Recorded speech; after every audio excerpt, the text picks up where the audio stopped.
Apa sih pengertian konstitusi? Pengertian konstitusi secara umum adalah asas-asas dasar serta hukum suatu bangsa, negara atau kelompok sosial di mana yang menentukan kekuasaan tugas pemerintah dan menjamin hak-hak tertentu bagi warganya.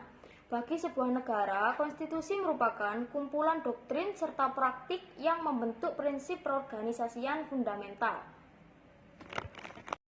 Adapun pengertian konstitusi menurut para ahli. Yang pertama dari ahli Bolingbroke. Pengertian konstitusi adalah sekumpulan kaidah-kaidah, hukum, institusi, dan kebiasaan-kebiasaan yang diambil dan asas penalaran tertentu serta berisikan sistem umum atau dasar nama masyarakat untuk sepakat atau setuju di perintah. Yang kedua menurut K.C. Ware, konstitusi merupakan keseluruhan sistem ketatanegaraan suatu negara yang berupa seperangkat aturan yang membentuk perorganisasian atau pengaturan dalam pemerintahan suatu negara.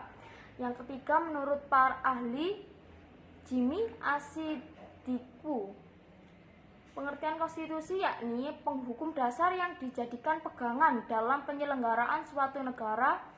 Konstitusi juga dapat berupa hukum dasar tertulis yang biasa disebut undang-undang dasar serta dapat pula tidak tertulis. Adapun istilah konstitusi.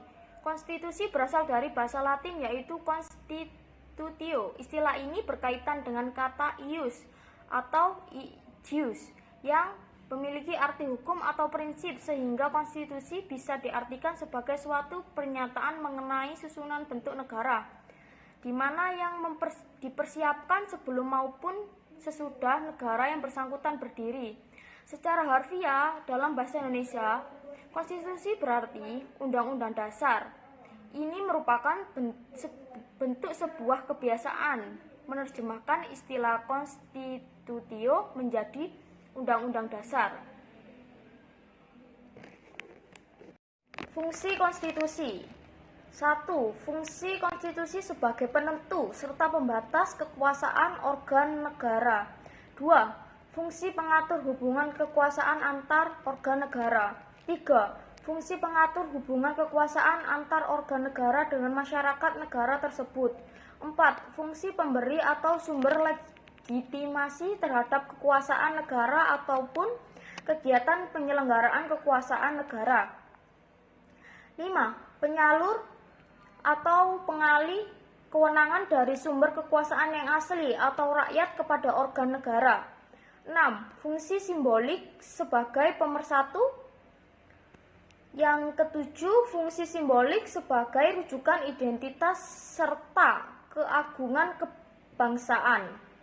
Yang ke-8, fungsi simbolik sebagai pusat upacara atau biasa disebut dengan seremoni. Yang ke-9, pengendalian masyarakat baik dalam arti sempit hanya di bidang politik ataupun dalam arti luas yang mencakup bidang sosial serta ekonomi. 10. Fungsi sebagai sarana perekayasaan serta pembaharuan masyarakat baik dalam arti sempit atau dalam arti luas.